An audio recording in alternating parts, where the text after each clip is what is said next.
Hi, thanks for watching this video today. I'm going to be showing you how to make a fun little jewelry box. We've got some little feet and a nice little lid there. For this project, you're going to need the following. You'll need some clay, which you can roll out into 1/4 inch slabs, as well as some soft clay on the side that you can use to make your feet and knobs for a jewelry box towards the end. You'll want some scrap paper for making templates. You'll see I've made 3 templates. One is a 5" by 3" template, another is a 3" by 2", and the other is a 5" by 2". You'll also want a ruler or some sort of square edge so that you can measure out your templates and make sure that they're cut with nice 90-degree angles. You will want something to score with because you're going to need to score and slip, so maybe a toothbrush or a paintbrush, or if you've got a little wire scoring brush, those are great as well. You'll need to cut your slabs, so you're going to need something to cut with. You can use an X-Acto knife, but you could also use a pin or a toothpick. Paper clip or even like a butter knife should work. You also want a sponge and some water on hand so that you can smooth out your edges. You will also need some sort of rib to compress and smooth your slabs. And lastly, you'll need some sort of serrated tool like a Sureform or something that you can use to smooth out the edges if your tops are uneven. First, we'll need to roll out our slabs. So once you have your slabs rolled out into about 1/4 inch thick, you're going to want to take a damp sponge and your rib tool and smooth and compress out your slabs. While you're smoothing the rib over the slabs, you want to make sure to switch the directions in which you are smoothing those out. You'll also want to flip your slab over and do the same thing on the opposite side. Once you've done this, you're going to want to let your slabs set up for a little bit so they can stiffen up a little so you are not cutting out super soft slabs. While your slabs are setting up, you can use your scrap paper to make your templates. You're going to need your ruler and some sort of square edge, and you're going to cut out a 5" by 3" template for your top and bottom, a 3" by 5" template for your short sides, and a 3" by 5" template for the long sides of your box.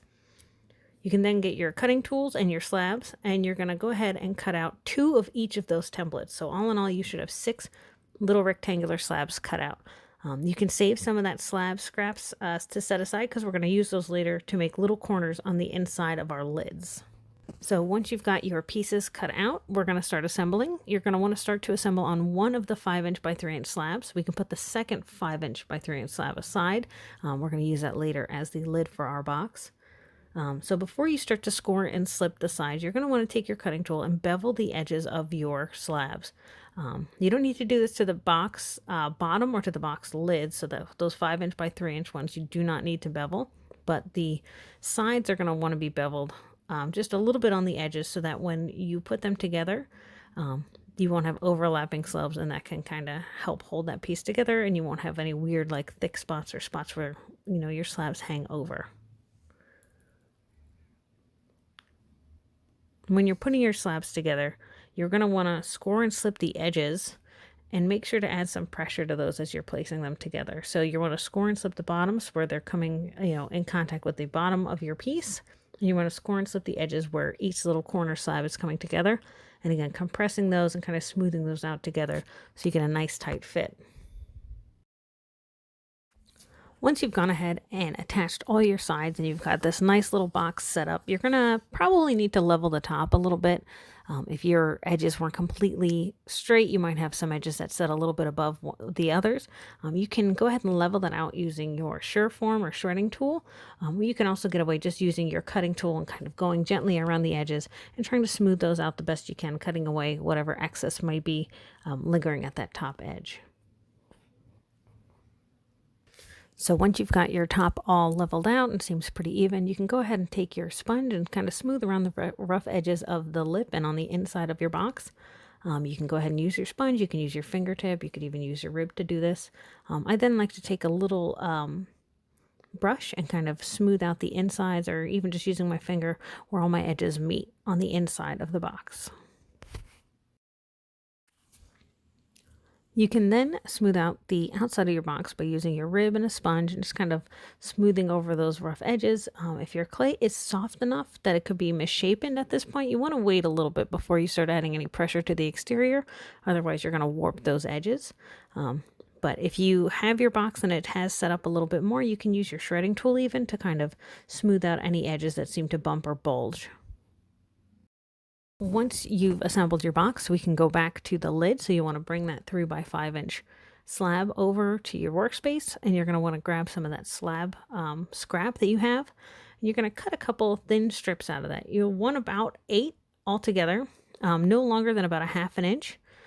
Then you're going to take your lid and you're going to score and slip the corners of the inside of your lid, but make sure not to go all the way to the edge because you want this to sit on the inside of your box. So you want to do this about a half inch from each of the edges. You can score, create little corners in there. Then you're going to score the bottoms of your little half-inch scraps of slab, and you're going to attach those to the inside of the lid. Once you've done that, you can use a sponge or a brush and go back and clean up all the areas where you've scored and attached your pieces. And you should be able to look at that and see you'll have 4 little corners on the inside of your lid. This is going to be useful for when you set your lid on top of your box. It's going to help keep that lid from shifting. The next step, if you want to add some feet to your box to help elevate your box off of the table, you can do this just simply by grabbing about 4 pieces, about the same size of soft clay and rolling those into little balls. And then what I like to do is take the corner of like my ruler or a little square, and I create a little like 90-degree divot where I'm going to attach my feet to the bottom of the box so that they'll sit right into the corners. So I'm going to score and slip the corners of my box as well as the little balls of clay where I made that little indentation. I'm just going to attach those right on. You can kind of give them a little tap, squish them on there. You don't want to squish them too much because this clay is still a little bit soft. So you may even want to set your box upside down once you've attached your feet to let them, stiffen up a little bit. You can also, do any kind of foot you want on there, but for this purpose, we're just going to do some little round pieces of clay on there. So once you've got your feet on there, you've still got your lid to work with. If you want to, you could add like a little knob on top of that. These boxes are fairly small, so you could get away without a knob. You can probably fit your hand all the way around that lid. But if you want to add a knob to your lid, you can do so simply by rolling out another little ball of clay and scoring and attaching that right to the center. Or if you want, you could sculpt something, maybe make a little figure, or you want to do like a little loop style handle. You can really, at this point, just kind of work with whatever you'd like. So now that you've assembled your jewelry box, you've got your feet and your lid on there, you can go ahead and decorate this however you choose. Thank you for joining us, and I hope you enjoyed this project.